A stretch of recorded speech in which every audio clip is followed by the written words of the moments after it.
Ay, magandang gabi mga boss, mga kamping, mga kabunyog. Ginabi, vlog na naman, no? Amaya mag-collab tayo. Salamat po sa dumadagdag na subscriber, no? Alam nyo, maghapon ho ako nanonood ng nangyayari sa Gaza, saka sa Israel, no? Mariosep. Dami hong nangangamatay. Magulo-magulo na ho, no? Sana wag umabot dito yan, mga boss, no? Pero isa lang ang talagang kapuri-puri po ang mga mga nurses natin, mga OFWs natin, talagang mga panindig balahibo eh. Pakinggan ho natin to. Pinupuri po tayo sa buong mundo. The best in the world, Filipino nurses. So that's the gist of it. Philippines, one of the many gifts you have is caring for one another, and that is you see in no greater strength than in the nursing profession. Good for you and good for all of us. Philippine nurses are very well trained. Hello, good morning. My name is Angel. I'm your nurse today. They're very, very caring nurses, and they fit in with the way that we work in the UK very well. You know, the Philippine nurses are vital to the healthcare environment in the U.S. They provide, exceptional care to the patients, compassionate care at the bedside, and really critical to ensure that every patient has access to a qualified healthcare professional when and where they need one. So that's the gist of it. The Philippines, one of the many gifts you... Tsaka mga nurses kasi talaga natin, tsaka yung mga caregiver natin, at lahat na, no? Kaya gustong-gusto nilang kumukuha dito sa Pilipinas mga boss. Sulit yung ibabayad nila, maski medyo mataas, no? Taya buhay pa, no? Yun yung mga nando sa Israel ngayon. Ito pa isa. Niya na Hamas sa Israel, 2 Pilipino ang kumpirmadong nasawi. Isa rito ang nurse na si Angeline Aguirre, sabi ng Deputy Mayor ng Jerusalem na si Flor Hassan Nahom. Sa isang post sa social media, tinawag niyang bayani ang Pinay at pinuri ang katapatan at pagiging makatao nito. Kahit may pagkakataong tumakas at iligtas ang sarili, pinili niya ni Angeline na manatili sa tabi ng inaalaga ang pasyente. A wonderful hero called Angeline, who was taking care of an old lady called Nira in a kibbutz. There was a moment when she could have escaped, but she stayed with the old lady that she was taking care of, and they were both brutally murdered. Aniya, masakit din para sa kanila ang pagkamatay ng ilang Pinoy na malaki ang kontribusyon sa pag-aalaga ng nakatatandang populasyon at mga batang may special needs sa Israel. There are so many people in this country that owe the Filipino community so much that for us, it's as painful to lose one of you as it is to lose one of us. Kagabi tinawagan ni Pangulong Ferdinand Marcos Jr. ang pamilya ng 2 overseas Filipino workers na pinatay ng Hamas para magpaabot ng pakikiramay. Sa isang social media post, sinabi ng Pangulo na magbibigay ng suporta ang gobyerno sa naiwan nilang pamilya. Nakikipag-ugnayan na rin ang mga opisyal ng Philippine Embassy sa Israeli authorities kaugnay ng pag-uwi sa Pilipinas ng katawan ng 2 biktima at ng paghahanap sa 3 pang nawawalang Pinoy. Itinaas na sa Alert Level 3 ng Department of Foreign Affairs ang krisis sa Gaza.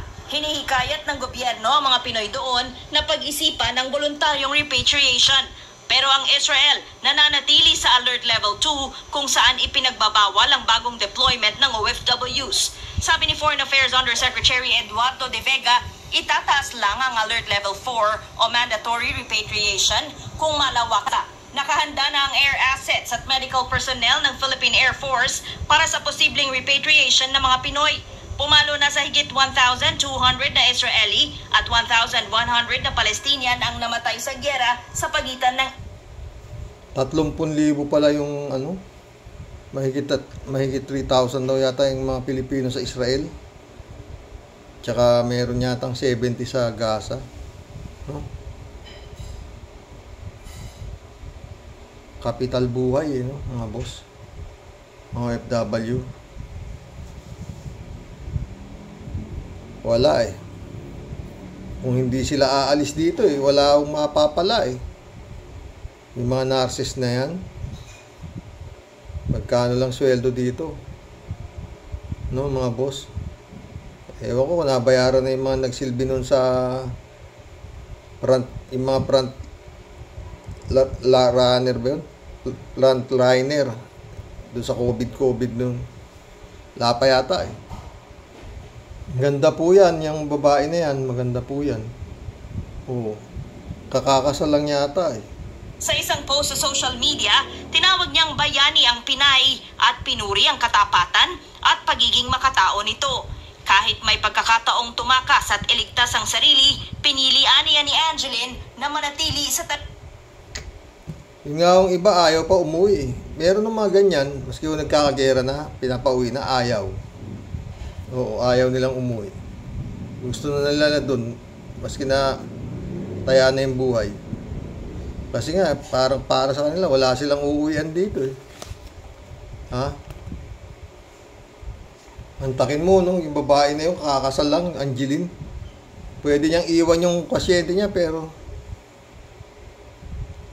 sumama na siya sang mamatay, no? Bayani, mga boss. Lord, yan ang Pilipino Ha? Totoo naman. Kaya nga yung mga nakikita natin na tumutulong mo dito sa mga YouTuber na pumupunta yung mga naghahanap po sila, may mga scout po sila Naghahanap po sila ng mga content nila na mga kawawang buhay. Oo. Tapos sila pupuntahan nila, yun. Pwede ka bang mai-content? O, yun. Ganun na yun. Marami na mga OFWs na mga Pilipino na mga na nakakariwasa na doon na tumutulong. Oo. Nakakabagbag damdamin, no? Yung mga ganung Pero yun nga, tawag dito, pabor na pabor yun doon sa doon sa vlogger. Papabor isa-isa, pero mas malaki ang pabor para sa kanila. Dahil yan yung mga views nila, milyon, 100,000, ganun. Dahil nga doon sa kanilang palabas na yon na tumutulong na mga boss. Kawawa yung mga Pilipino. Bagong kasal lang yun, yung Angeline na yun. Oo, bagong kasal lang. Ay, nako Lord. Kung bakit ganyan na nangyayari, no? Mundo. Kawawang kawawa yung mga Palestine. Nadamay dahil lang sa kabubukan. Kung sino man yung Hamas na yan. No? Hindi naman pala nila kaya. Ngayon para sila mga daga, nagtatago sila sa lungga. Ground attack na sila ngayon. Hawak pala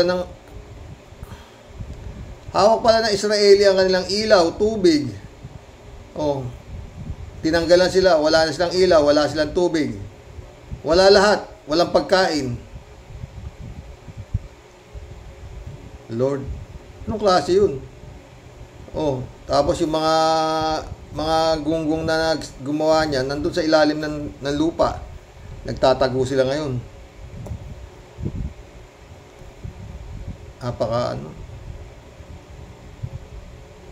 Yan, kung minsan matatanong mo sa mga yan, puro may mga maiisip mo na bakit pinababayaan na magkaroon ng ganitong klaseng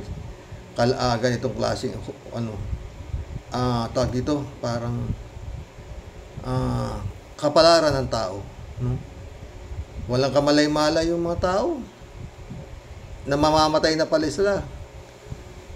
May party pa nga di ba? Tapos dumating na nga yung mga demonyo, pinagbabaril na sila. Ay nako, buhay. Kaya yun nga hindi alam ng tao kung anong kapalaran, di ba? Walang kamalay-malay, nagsasaya sila, di ba? Nandiyan yung mga paraglider, naka-parachute, oh. Tatatatatatatatat. Tapos na. Basta, yung iba dyan, oh, tatanong na naman sila dyan, kung may Diyos pa. Ano, bakit pinabayaan ng gano'n? Huwag na kayong magtanong, basta yun lang. May hangin kayong hinihinga. Oo. May tanim na tumutubo. Sapat na yun. Oo. Kasalanan pa ba ng Diyos yan? O ano man na nangyayaring yan? Kasalanan na ng tao yan, di ba mga boss? Oo. Kasalanan na ng mga demonyo yan. Di ba? Kumana yung Hamas, wala naman pala silang ibabanat sa Israel. Ay nako. Kawawa yung mga hostage. Dapat yung pawalan na nila yun eh.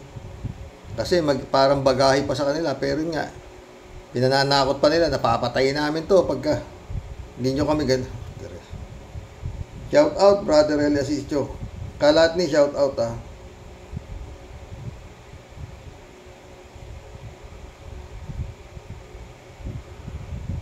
Akira Milo, shout out.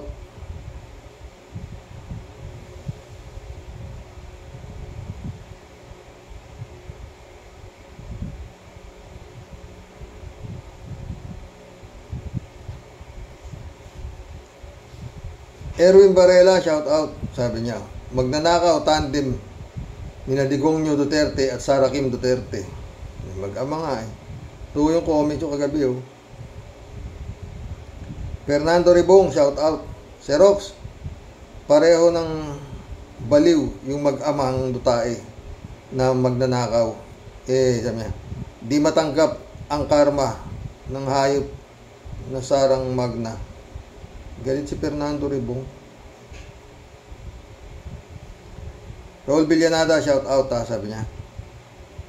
Greetings Kuya Rox, panic na magtatay.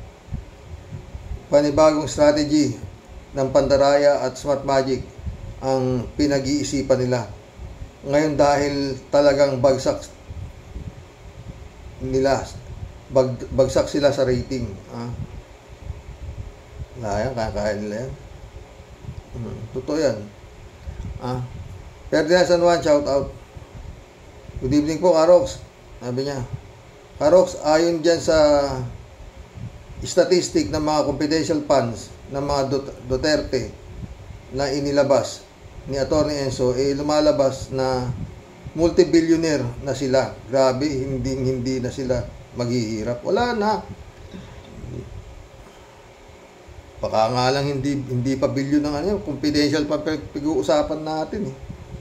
Ang tagal ng politiko yan, di ba mga boss? Samantalang tayo, sabi niya, tuloy natin kay Ferdinand San Juan ha.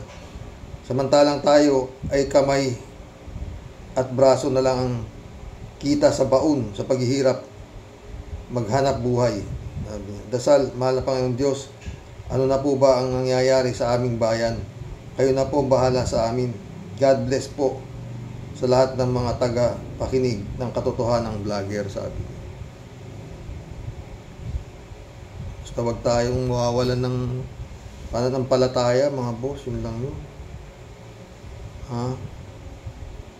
Elizabeth Iscare, shout out. Good evening, Xerox. Wow na wow talaga ang Duterte family.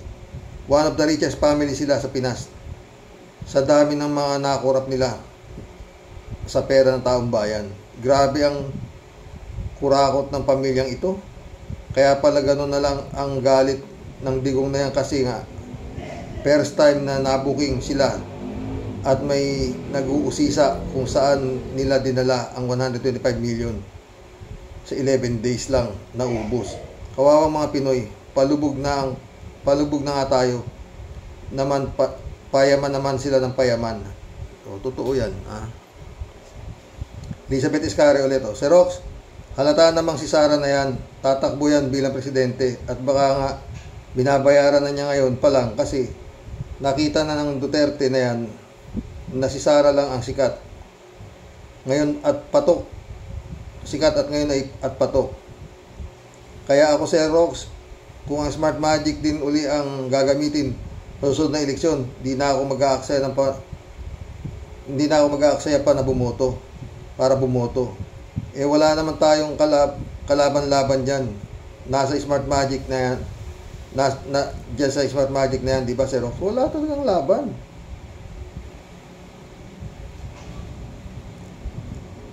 Yari na eh, di ba? Kagaya nun, di ba? Yari na dati. Alam na nilang patapos na eh. Elizabeth Iscari ulit. Sa dami ng pera ng mga Duterte clan, kaya nilang bayaran ngayon ang Smart Magic. At sinisiguro nila ngayon palang na panalo na si Sara. Panalo na si Sara na yan. Kaya ako, di na siguro ako boboto. Di na siguro ako boboto pa kasi sayang lang pagod ko dyan.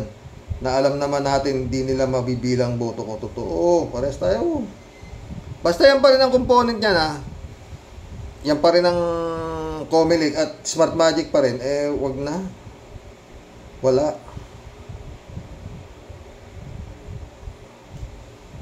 Ban Seeker, shout out, sabi niya. Hindi na kailangan mag-isip ng sasabihin niyang si Digong at Sara dahil alam nila na maraming mangmang silang supporter eh. Totoo. User, sabi ni user, oh. I compare din sana i-compare din sana ang confidential fund ng mga BP kasi Sara is a BP na makita natin ang differences. Kinumpare din nila. OG Castañeda, shout out. Sige nga, Digong, kung sino ang pinakakurap administrasyon mo 2016 to 2022. Kayo ni Sara at Romualdez. Sabi niya. OG Castañeda ulit, oh. 21.5 billion nga 2016 to 2022 kay Digong. O kaya nga, i-plus mo yung kay Sara, kaya 23 billion may higit eh. Sila mag-ama pa lang yun, wala pa yung dalawang mga anak nila, di ba? O, mga public servant din yun eh, sila. Pulong tsaka si Baste, di ba? OG Castañeda ulit, oh. Parang pinaghahanap buhay ng mga Pinoy ang pamilya Duterte. Totoo yan, OG. Hindi lang sila, marami sila. Ninoy Leones, welcome to the club, Ninoy Leones. Sabi niya, Digong, walang hiya, manahimik ka na lang. Sa Davao, wala nang may maniniwala sa iyo maliban si mga tao na nakinabang sa nakaw na yaman. Totoo. Ayan si Harry Roque. Librado Ludovico, shout out. Blessed morning po, Roque, and to all Roque Warriors watching from Edmonton, Alberta, Canada. God bless po, stay safe and healthy. O anong say mo? Durian to tayo. Kung makapagsalita ka, hype ka, ikaw ang nagpahirap sa buong bansa. Buisit, kakarmahin ka rin. Hindi natutulog ang Panginoon Diyos. Galit na naman si Librado Ludovico. Ano to? Andoy Smith, shout out, sabi niya. Sobrang nakakatawa itong mga nagtatanggol kay Sara. Parang sarswelang giba-giba. Lahat walang integridad. Lahat walang honor. Just to satisfy their endless needs. Justify their greedy needs. Dahil lamang sa kalansing ng pera. Totoo yan, Andoy. Librado Ludovico ulit, oh. Bansang Pilipinas, mga politiko ang nagpahirap, mga tinamaan kayo ng kidlat, yung mga confidential nyo, pumutok nawa ang mga sikmura nyo. Lowy Bulanos, oh. Shout out, watching from Doha, Qatar. Good day po. Best mood. Beast mode na ang mga DDS, lalo na yung mag-ama. 650 million ba naman yung wawala yun, ba? Sana wag naman silang makaisip ng hindi maganda. No? Yun lang na yun. Sa laki ng pera ng mga yan, lahat ng makaisip niyan pwede, ba? David Alvin Mendoza, shout out, Hello, Karox, sa mga Roque Warriors. Magandang gabi po sa inyong lahat. panic mode na yung mag-ama ng Duterte. Hindi na malaman ang mga sasabihin, kaya pati mga alipores nila, todo tanggol na din sa kanila. Hi, Okinawa, Japan, bakit di na lang kasi manahimik sila at magtrabaho na lang, nasasayang lang ang sinisweldo ni Sara Jim Potpot na puro patutsada lang ang alam gawin, tapos number 1 pa sa survey, only in the Philippines. Totoo yan, survey. Lahat nga hawak nila, pati yung survey pa hindi mahawakan. Yung Comelec hawak, survey pa. Ano ba naman? Ombudsman, hawak din . Paano? Diba? Friends, Shervin Sapeda, shout out. Ines Christiansen, July 7 Alcantara, shout out sa inyo mga boss. Sabi ni Tia Delio, Impong Basyang, Team Tia Deli is in the house. Muling umaasungot pero bumabati po ng may ngiti sa atin pong lahat ng mga kalupon dito sa Rocky Warriors. Talagang hot topic pa rin po at walang kamatayang confidential pa. Para sa Elox, wala nang problema, pati buong central bank bigay na lang po sa kanila. Huwag na pong pag-aawayan. Ang dami-dami pong problema ng mundo at bansa. Pero eto tayo, Xerox, pinag-aawayan at mukhang magpapatayan pa ata nang dahil na lang sa pagkamkam ng salapi na di naman po sa kanila. Hanggang ngayon po, problema ng West Philippine Sea at mangingisda at mga kagutuman, presyong nagtataasan, wala po silang maayos na desisyon para maresolba po lahat dahil sa dami-dami po ng nagugutom at dapang-dapa na po ang bansa natin sa kalilimas po. Kalilimas po ng mga pisting yawa ng mga to. Mga buwisit po sila talaga, Xerox. Puro po sila mga gahaman at masisiba pagdating sa kwarta. Para po magkaalaman, gisahin po lahat isa-isa, buong Senado, Kongreso, para makita po ng buong Pilipino at buong mundo sino ang pinakahalimaw pagdating sa pagsasako ng salapi ng bayan at kung anong klase pong mga kurimaw ang iniupo nila sa pwesto. Mabibilang mo po talaga sa daliri ang tunay na nakadiyos at mga tao at may matinong serbisyo para sa tao. Ay, naku, Xerox, dapat ipadala po silang lahat doon sa Israel. Sila ang ipambala sa kanyon at nang matunaw na pong lahat ang mga salot ng lipunan. Galit ka na naman, sabi. Impong Basyang, as usual po, papalamig muna po ng ulo. Sobra po akong naduduwal sa mga pinutukan ng lintik. Mga buwisit, sarap nyong pag-uuntugin at nang magsitino kayo, Oy, magsilayas nga kayo dyan. Inaatake ako ng kirot na rayuman ng dahil sa inyong damo kayo, kinam. Mga pesting yawa. Ama, mga leche kayo. Ay, hanggang sa muli po, Xerox. Papahangin at papalamig muna po ang inyong impong. Good night at ingat po tayo lahat. Ang sagyera po ay di susunod. Sa gera po ay di susugod. Pero sa inyo pong lahat ay nagmamahal. Ito po ang inyong Tia Deli. God bless, Xerox. Rocky Warriors cares.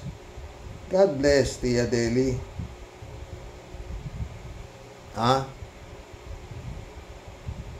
Aris, shout out Aris kanya. Sana ka, Roque, sa 2028 magmilagro ang Panginoon Diyos at ang maging presidente ay mga katulad ni Atty. Leni Robredo, Rizal Tiveros, kung hindi man sila at iba pa. Sana makatikim ng Pilipinas ng kaginhawahan at tunay na hustisya sa magtatay lang kasi patay na ang Pilipinas. Totoo. Ubus. Ilang taon pang magtitiis dyan sa mga yan. Wala. Nelson Batalones, shout out. Ang sarap maging presidente, instant billionaire ka. Ang sarap naman ng buhay, talo pa ang Super Lotto, OMG. Lord Jesus Christ, pobreng Pilipino, maawa po kayo sa amin. Amen. Ay nako, kawawa si Juan de la Cruz. Kuba na eh. Al-Olalia, shout out, sabi niya. Napansin ko sa mga comment section, lalo na sa mainstream media, malaki ang nabawas sa nagtatanggol sa mga Unitives. Kaya umiepal na ang matandang Diablo. Dumadami din ang mga subscriber ng mga vlogger sa katotohanan. Marami pang namumulat. Sana maging sapat na para makakumbinsing magkaisa ang taong bayan. Maraming salamat sa matyaga mong pagbabasa sa aming mga puna Xerox. Magandang araw. More power to you and to all Rocky Warriors. Stay healthy and God bless. God bless, Al-Olalia. Si Aris ulit, oh. Ano naman kaya ang mangyayari sa minahan ng langis sa Cotabato? Ito kaya ay matutulad sa Malampaya? Naisip ko lang, sabi niya. Siguro meron namang pagkakaguluhan ang mga buhaya pag nagkataon. Totoo yan. Angie Ventura, shout out sabi niya. Xerox, good evening. Akala ko si Digong natutulog na lang. Bakit maingay na naman siya? Di ba sabi niya tapos na siya sa politika? Magpahinga na daw siya. Ay, galit, gustong manakit. Totoo, papatay pa nga eh. Sabi, kakasuhan daw ng grave threat kasi nga nagsalita siya ng papatayin niya raw si Franz Castro. Tignan natin kung saan nila isasampa. Baka maski sa barangay hindi pa tanggapin eh. Ay, kawawa. Ang hustisya dito sa Pilipinas para lang talaga sa walang kwarta. Halo ube, shout out. Eto, nanakot na naman ang traidor ng bayan, Digonggong. Dapat hulihin ng ICC yan. Totoo yan, halo ube. Kalat ni Bayaw. Good evening, Karoke. Banat ka lang, Karoke. Be well, Mama Bear, sabi niya. Okay si Mama Bear. Sumagot si Akira. Ay, talaga namang gandang ngiti, sabi niya. Bakit ba palagi ka na lang galit? Pati ROTC pinagdidiskitahan mo, sabi ni Akira.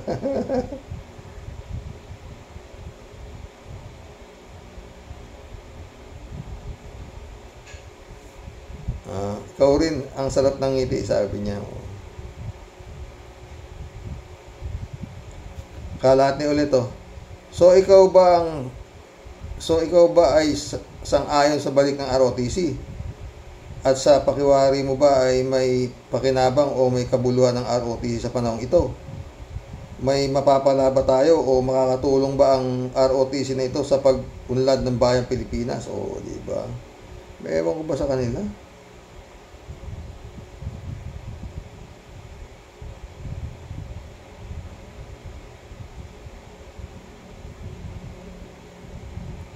Friend Amy Bingson, shout out Dolor Garcia. Belinda Magtangob, shout out sa inyo. Mga boss, sabi ni Friend Amy, dapat ipakulong ang matandang baliw na yan. Baliw na, halimaw pa. Mainit na naman ang ulo ni Friend Amy. Friend Amy ulit May kasalanan din ang mga ito. May kasalanan din ang mga congressman at senatongs na nag-approve dyan. Magkano kaya ang mga pinagtatatapad sa mga pagmumukha nila? Malaki-laki yan. Kala mo malaki-laki yan. M yan, M. Hindi lang natin alam kung ilang M, ha? Florentino Lagasca, shout out, Nakinabang ba ang taong bayan sa 23 billion na nahawakan ng mag-amang ito?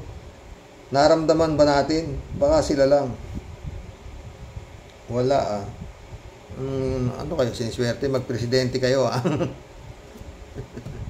Magpresidente kayo kung gusto niya makahawak ng 23 billion, Nilo Porliagan, shout out. Good evening, Karox. Total, nagkakagatan na ang mga Unitives. Bakit di na lang ibigay ni BBM sa ICC ang mag-amandotae, Bato at Bongo? Ewan ko nga ba dyan. Hindi naman siya kasama sa mga kaso sa kanya, di ba? Ari ko. Ari, shout out. Ay, na-shout out ko na pa to. Sabi niya, sana busalan na ng Kongreso ang bunganga nitong si Digong nyo. Patayan na naman ang lumalabas sa babaong bunganga nito eh. Sabi nga nung isang attorney, wala nang immunity itong matanda. Hindi na siya presidente. Pwede na siyang kasuhan.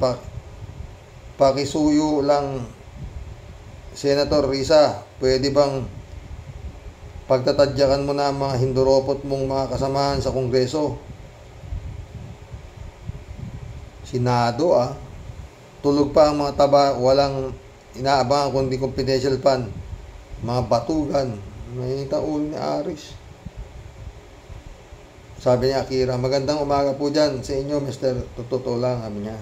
Akira Milos ulit Sabi niya, the way po makatawa si attorney ay so special po talaga. Para din pong naririnig kong tawa na may hagagak nang di malilimutan si Kapersi. Sigurado mahalakak din po siya sa langit. Totoo. Andiyan pa sa tabi-tabi yan, Akira. Oo, hindi pa tapos ang mission niya rito sa lupa sa totoo lang. Yan, naglalabasan na, di ba? Sila na. Yan ang sinabi niya, di ba? Magkakagatan mga yan. Akira Milos ulit Ay okay naman po yun si Atty. Luke Espiritu. May pagkamalambing po ang boses kung magpaliwanag. Anong malay po natin? Baka may mahalaga po siyang pinagtutuunan ng pansin. Totoo. Akira ulit Tapos na pong panoorin isang napakaganda at siglang umaga.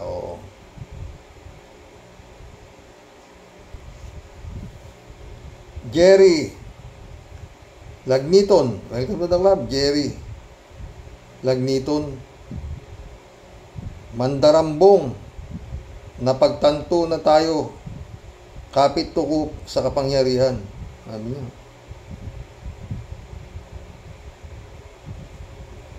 Wala. Ayaw bumitaw Takot na silang mawala sa kapangyarihan sa totoo lang. Kaya maski ano mangyari, Reynaldo Gonzales ulit. Sana nga lang mga boss, huwag makaisip ng hindi maganda. Yan, nagsasalita na naman ng patay-patay na naman sinasabi, di ba? Sabi nga ni Atty. Enzo, dapat daw masampulan. Paano? Saan? Yung mga bata nga lang niya, hindi pa masampulan. Siya pa. The Godfather? Ba? Reynaldo Gonzales, shout out sabi. Kaya nga si Rox, lahat na sinasabi ni Digong, hindi dapat paniwalaan. Bagkos, kabaliktaran ang nangyayari. Ganyan talaga ang mga nasusupit. Nasasaktan ng ego. Nasusupil. Nasasaktan ego sa ugaling pagkagahaman sa pera na di naman kanila. Kung ba napwesto sila sa bansa sa mataas na katungkulan, magagawa na nila baka akala ng mga Duterte sa hirap ng bansa ang lalaki ng tax na binabayaran. Dapat sila ang i-audit. Baka nga alam Marcos din yan ng mga di nagbabayad ng tax. Walang kaduda-duda. Ang hirap kasi itong COA, parang wala ding katiwa-tiwala. Totoo. Sila rin nagpwesto dyan. Reynaldo Gonzales ulit Hello, Sir Rox. Kainan pala sa ibang bansa, may bomb shelter. Pag may gera, makapagkukub-kub dito sa atin, meron. Malamang wala, hindi siguro natin kailangan ng bomb shelter. Sa dami ng nagkalat ng mga demonyo, ang kailangan natin, demon shelter. Totoo yan. Yannick Ordobes, shout out Sabi ni Yannick pasimuno ng confidential fund si Duterte. Akala malinis, pati ayaw niya sa COA mag-audit sa kanya. Ngayon COA ang ulit tinatawagan. Ewan ko kung ano tinitira niyan Si Digong, oo. No? Cassandra Daisy, shout out ha. Sabi niya, bakit gusto ng mga Duterte Dugas ang ROTC para makontrol at mamanmanan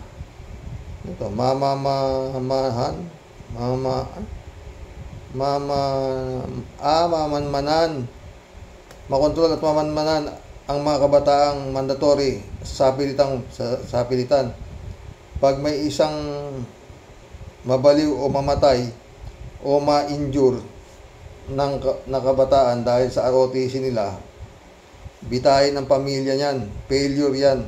Kaya tinanggal sa ibang bansa kung sino lang ang may gusto dahil pwedeng masira ang mental health isang kabataan kung labag sa loob nila. It is not for everyone. Totoo eh. Gusto nga, mandatory na raw eh. Everyday Sunday shout out ha, sabi niya.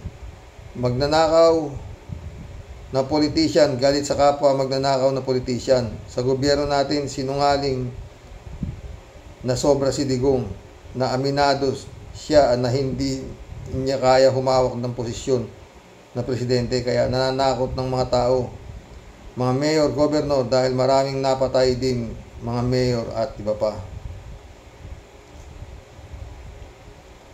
Marilo Pabian, shout out na ka, sabi niya. Good Sunday po, Tyrox. Nakakalungkot lang talaga na tumatakbo sila para lang sa pera at kapangyarihan. Ang masakit, pera ng taong bayan ang ginagamit nila para lang pumatay. Ingat po tayo palagi. Your health. And ganun din po sa mga Rocky Warriors. God bless us. Ingat ka rin dyan, Marilo ka. Shout out 3JC Hope. Adorasyon Timaranan, Mirna Regalado, shout out sa inyo. Divine Grace, Divine Wilson, shout out. Emmanuel Escalona, nak. Boyong Kong Balong, shout out ha. Sarap po manood, no, pag yung pinupuri mga Pilipino, no. Gaya yung mga narcissist natin na yan, no. Tayo pwedeng tumakas. Hindi niya ginawa, hindi niya iniwan yung kanyang pasyente na inaalagaan niya, na nagpapasweldo sa kanya. At yun, tinaya niya na ang buhay niya. Bata pa ho yun, 30 plus lang ho yung babae. Ang ganda. 33 yata eh.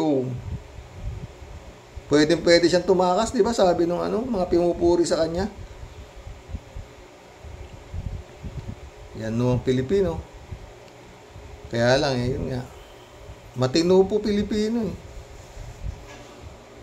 Hindi, kung tutuusin, hindi dapat inaabot tong ganitong klaseng nagkabaon-baon sa utang eh, di ba mga boss? Nasa atin na lahat eh. Sipag, matalino. Di ba? Matiisi naman. Di ba? Ba't naalala? Wala. Talagang wala kang masisisi rito kundi yung mga namumuno dito sa Pilipinas, di ba? Problema nga, hanggang kailan makakapagtiis si Juan de la Cruz ng hirap, di ba mga boss? Kawawa yung mga no? Sa Israel yung mga grabe, kademonyo, Sabi ko na nga, ito impyerno, di ba? Sige po, mission accomplished naman na po ako. Medyo madali ho tayo nag-vlog ngayon. Wala ho, naiba-iba naman tayo ng topic, no? Pero meron pa rin mga digong-digong na nakahalo, di ba? Mga boss. Ay, sumalangit nawa yung mga OFWs natin na nadamay nang dahil sa mga demonyo na yan. God bless. Good night.